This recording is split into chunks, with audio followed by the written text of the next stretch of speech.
Andrea, I didn't want to come live in your apartment on Suipacha.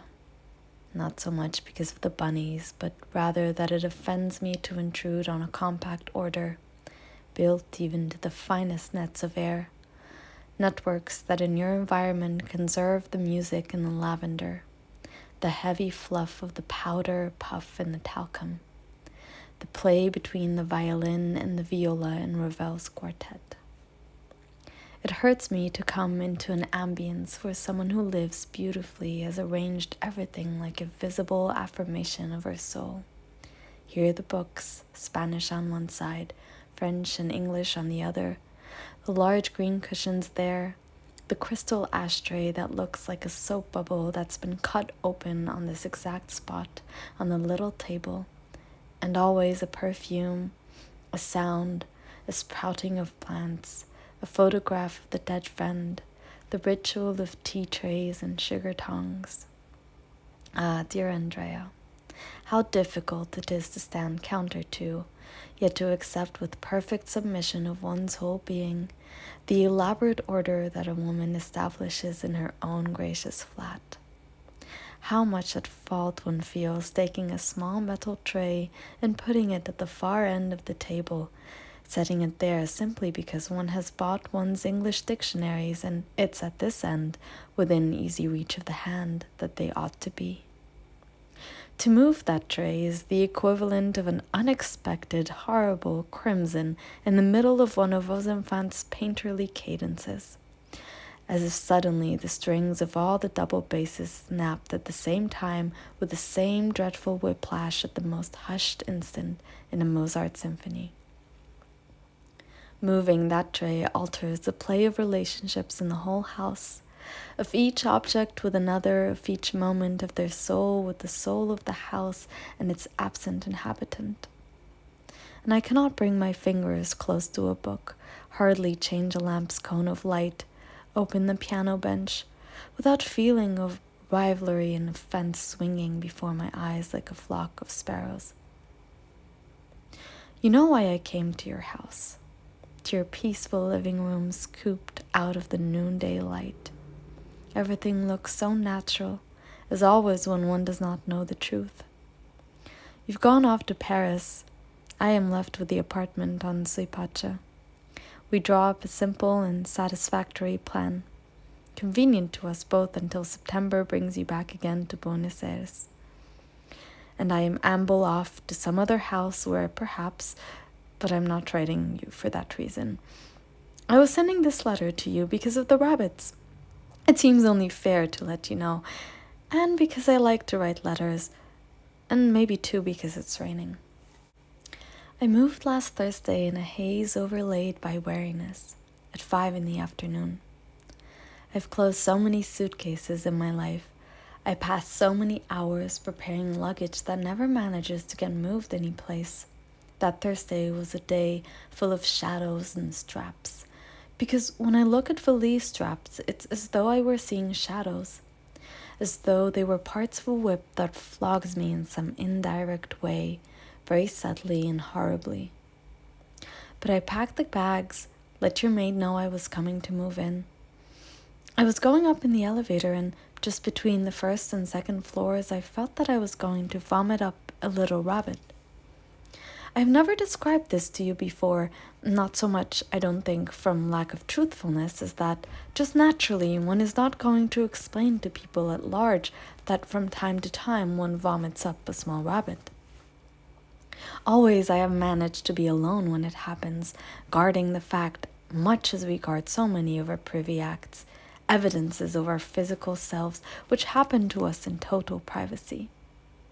Don't reproach me for it, Andrea. Don't blame me.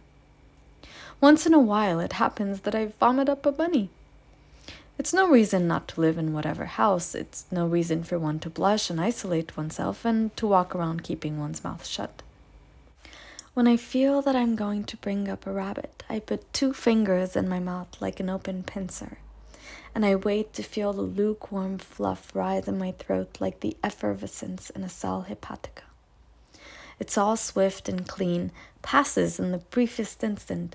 I remove my fingers from my mouth, and in them, held fast by the ears, a small white rabbit. The bunny appears to be content, a perfectly normal bunny, only very tiny, small as a chocolate rabbit, only it's white and very thoroughly a rabbit. I set it in the palm of my hand. I smooth the fluff, caressing it with 2 fingers.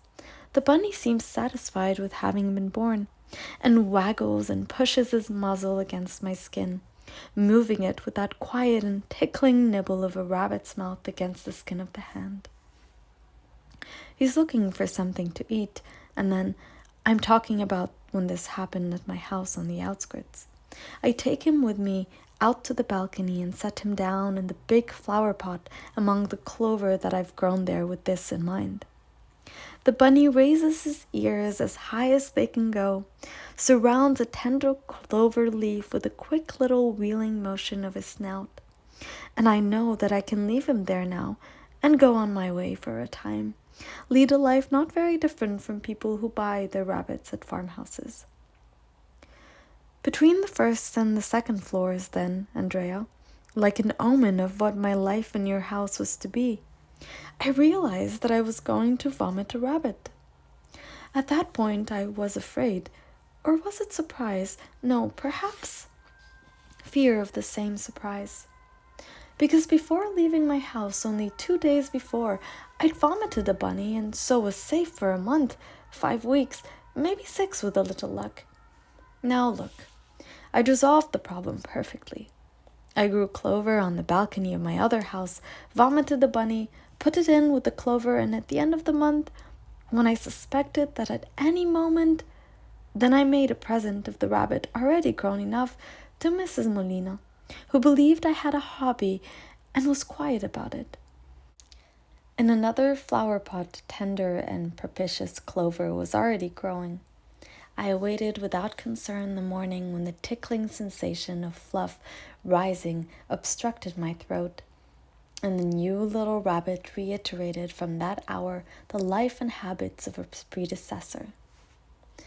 Habits, Andrea, are concrete forms of rhythm, are that portion of rhythm which helps to keep us alive. Vomiting bunnies wasn't so terrible once one had gotten into the unvarying cycle, into the method. You will want to know why all this work, why all that clover and Mrs. Molina. It would have been easier to kill the little thing right away and, you should vomit one up all by yourself, take it in 2 fingers and set it in your open hand, still attached to yourself by the act itself, by the indefinable aura of its proximity, barely now broken away. A month puts a lot of things at distance. A month is size, long fur, long leaps, ferocious eyes, an absolute difference. Andrea, a month is a rabbit. It really makes a real rabbit. But in the maiden moment, the warm, bustling fleece covering an inalienable presence, like a poem in its first minutes, fruit of an Idumean night, as much one as oneself, and afterwards not so much one, so distant and isolated in its flat white world the size of a letter. With all that, I decided to kill the rabbit almost as soon as it was born. I was going to live at your place for 4 months, for perhaps with luck 3. Tablespoonfuls of alcohol down its throat. Do you know, pity permits you to kill a small rabbit instantly by giving it a tablespoon of alcohol to drink. Its flesh tastes better afterward, they say. However, 3 or 4 tablespoonfuls of alcohol, then the bathroom or a package to put in the rubbish. Rising up past the 3rd floor, the rabbit was moving in the palm of my hand. Sarah was waiting upstairs to help me get the valises in. Could I explain that it was a whim? Something about passing a pet store? I wrapped the tiny creature in my handkerchief, put him into my overcoat pocket, leaving the overcoat unbuttoned so as not to squeeze him. He barely budged. His minuscule consciousness would be revealing important facts, that life is a movement upward with a final click. and is also a low ceiling, white and smelling of lavender, enveloping you in the bottom of a warm pit. Sarah saw nothing. She was too fascinated with the arduous problem of adjusting her sense of order to my valise and footlocker, my papers and my peevishness at her elaborate explanations in which the words, for example, occurred with distressing frequency. I could hardly get the bathroom door closed to kill it now. A delicate area of heat surrounded the handkerchief. The little rabbit was extremely white and, I think, prettier than the others. He wasn't looking at me, he just hopped about and was being content, which was even worse than looking at me. I shut him in the empty medicine chest and went on unpacking, disoriented but not unhappy, not feeling guilty, not soaping up my hands to get off the feel of a final convulsion. I realized that I could not kill him. But that same night I vomited a little black bunny, and 2 days later another white one, and on the fourth night a tiny gray one. You must love the handsome wardrobe in your bedroom, with its great door that opens so generously, its empty shelves waiting my clothes. Now I have them in there, inside there. True, it seems impossible. Not even Sarah would believe it. That Sarah did not suspect anything was the result of my continuous preoccupation with a task that takes over my days and nights with the single-minded crash of the portcullis falling. And I go about hardened inside, calcined like that starfish you've put above the bathtub, and at every bath I take it seems all at once to swell with salt and whiplashes of sun and great rumbles of profundity. They sleep during the day. There are 10 of them. During the day they sleep. With the door closed, the wardrobe is a diurnal night for them. There they sleep out their night in sedate obedience. When I leave for work, I take the bedroom keys with me. Sarah must think that I mistrust her honesty and looks at me doubtfully. Every morning she looks as though she's about to say something to me, but in the end she remains silent, and I am that much happier. When she straightens up the bedroom between 9 and 10, I make noise in the living room, put on a Benny Carter record which fills the whole apartment, and as Sarah is a Sayetas and Paso Dobles fan, the wardrobe seems to be silent.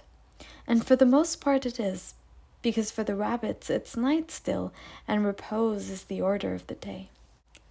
Their day begins an hour after supper when Sarah brings in the tray with the delicate tinkling of the sugar tongs, wishes me good night. Yes, she wishes me, Andrea. The most ironic thing is that she wishes me good night, shuts herself in her room, and promptly I'm by myself, alone with the closed-up wardrobe, alone with my obligation and my melancholy. I let them out. They hop agilely to the party in the living room, sniffing briskly at the clover hidden in my pockets, which makes ephemeral lacy patterns on the carpet, which they alter, remove, finish up in a minute. They eat well, quietly and correctly. Until that moment, I have nothing to say. I just watch them from the sofa, a useless book in my hand. I, who wanted to read all of Giraudoux, Andrea, and Lopez's Argentine story that you keep on the lower shelf, and they eat up the clover. There are 10, almost all of them white. They lift their warm heads towards the lamps in the living room, the 3 motionless suns of their day. They love the light because their night has neither moon nor sun nor stars nor street lamps. They gaze at their triple sun and are content. That's when they hop about on the carpet, into the chairs. 10 tiny blotches shift like a moving constellation from one part to another. While I'd like to see them quiet, see them at my feet and being quiet, somewhat the dream of any god, Andrea, a dream the gods never see fulfilled. Something quite different from wiggling in behind the portrait of Miguel de Unamuno, then off to the pale green urn, over into the dark hollow of the writing desk. Always fewer than 10, Always 6 or 8, and I asking myself where the two are that are missing, and what if Sarah should get up for some reason. And the presidency of Rivadavia, which is what I want to read in Lopez's history. Andrea, I don't know how I stand up under it. You remember that I came to your place for some rest? It's not my fault if I vomit a bunny from time to time. If this moving changed me inside as well. Not nominalism. It's not magic either. It's just that things cannot alter like that all at once. Sometimes things reverse themselves brutally, and when you expect the slap on the right cheek, like that, Andrea, or some other way, but always like that. It's night while I'm writing to you. It's 3 in the afternoon, but I'm writing you during their night. They sleep in the day. What a relief this office is. Filled with shouts, commands, royal typewriters, vice presidents, and mimeograph machines. What relief. What peace, what horror, Andrea. They're calling me to the telephone now. It was some friends upset about my monasterial nights, Louis inviting me out for a stroll, or George insisting. He's bought a ticket for me for this concert. I hardly dare to say no to them. I invent long and ineffectual stories about my poor health. I'm behind in the translations, any evasion possible. And when I get back home and I'm in the elevator that stretched between the first and second floors night after night, hopelessly, I formulate the vain hope that really it isn't true. I'm doing the best I can to see that they don't break your things. They've nibbled away a little at the books on the lowest shelf. You'll find the backs replaced, which I did so that Sarah wouldn't notice it. The lamp with the porcelain belly full of butterflies and old cowboys. Do you like that very much? The crack where the piece was broken out barely shows. I spent a whole night doing it with a special cement that they sold me in an English shop. You know the English stores have the best cements, and now I sit beside it so that one of them can't reach it again with its paws. It's almost lovely to see how they like to stand on their hind legs. Nostalgia for that so distant humanity. Perhaps an imitation of their God walking about and looking at them darkly. Besides which, you will have observed, when you were a baby perhaps, that you can put a bunny in the corner against the wall like a punishment, and he'll stand there, paws against the wall and very quiet for hours and hours. At 5 a.m., I slept a little stretched out on the green sofa, waking up at every velvety soft dash, every slightest clink. I put them in the wardrobe and do the cleaning up. That way Sarah always finds everything in order, although at times I have noticed a restrained astonishment, a stopping to look at some object, a slight discoloration in the carpet, and again the desire to ask me something. But then I'm whistling frank symphonic variations in a way that always prevents her. How can I tell you about it, Andrea?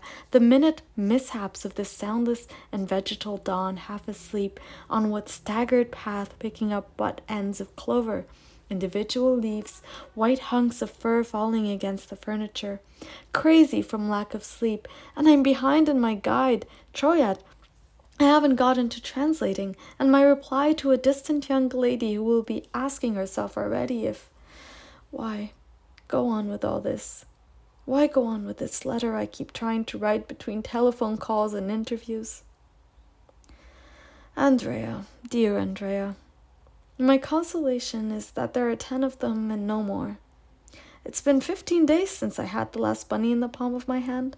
Since then, nothing, only the 10 of them with me, their diurnal night and growing ugly already and getting long hair. Adolescents now, and full of urgent needs and crazy whims, leaping on top of the bust of Antinius. It is Antinius, isn't it, that boy who looks blindly? Or losing themselves in the living room, where their movements make resounding thumps, so much so that I ought to chase them out there, for fear that Sarah will hear them and appear before me in a fright and probably in her nightgown. It would have to be like that with Sarah. She'd be in her nightgown. And then, only 10. Think of that little happiness I have in the middle of it all. The growing calm with which On my return home, I cut past the rigid ceilings of the first and second floors. I was interrupted because I had to attend a committee meeting. I'm continuing the letter here at your house, Andrea, under the soundless gray light of another dawn. Is it really the next day, Andrea? A bit of white on the page will be all you'll have to represent the bridge, hardly a period on a page between yesterday's letter and today's. I'll tell you that in that interval, everything has gone smash. Where you see that simple period, I hear the circling belt of water break the dam in its fury. This side of the paper for me, this side of my letter to you, I can't write with the same calm which I was sitting in when I had to put it aside to go to the committee meeting. Wrapped in their cube of night, sleeping without a worry in the world. 11 bunnies. Perhaps even now, but no, not now. In the elevator then, or coming into the building. It's not important now where. If the when is now, if it can happen in any now of those that are left to me. Enough now. I've written this because it's important to me to let you know that I was not all that responsible for the unavoidable and helpless destruction of your home. I'll leave this letter here for you. It would be indecent if the mailman should deliver it some fine clear morning in Paris. Last night I turned the books on the second shelves in the other direction. They were already reaching that high, standing up on their hind legs or jumping. They gnawed off the backs to sharpen their teeth. Not that they were hungry. They had all the clover I had bought for them. I stored in the drawers of the writing desk. They tore the curtains, the coverings on the easy chairs, the edge of Augusto Stora's self-portrait. They got fluff all over the rug, and besides, they yipped. There's no word for it. They stood in a circle under the light of the lamp, in a circle as though they were adoring me. And suddenly they were yipping. They were crying like I never believed rabbits could cry. I tried in vain to pick up all the hair that was ruining the rug, to smooth out the edges of the fabric they chewed on, to shut them up again in the wardrobe. Day is coming. Maybe Sarah's getting up early. It's almost queer. I'm not disturbed so much about Sarah. It's almost queer. I'm not disturbed to see them gamboling about looking for something to play with. I'm not so much to blame. You'll see when you get here that I've repaired a lot of the things that were broken with the cement I bought in the English shop. I did what I could to keep from being a nuisance. As far as I'm concerned, going from 10 to 11 is like an unbridgeable chasm. You understand. 10 was fine. With a wardrobe, clover, and hope, so many things could happen for the better, but not with 11. Because to say 11 is already to say 12 for sure, and Andrea, 12 would be 13. So now it's dawn in a cold solitude in which happiness ends, reminiscences, you and perhaps a good deal more. This balcony over the street is filled with dawn, the first sounds of the city waking. I don't think it will be difficult to pick up 11 small raw bits splattered over the pavement. Perhaps they won't even be noticed. People will be too occupied with the other body. It would be more proper to remove it quickly before the early students pass through on their way to school.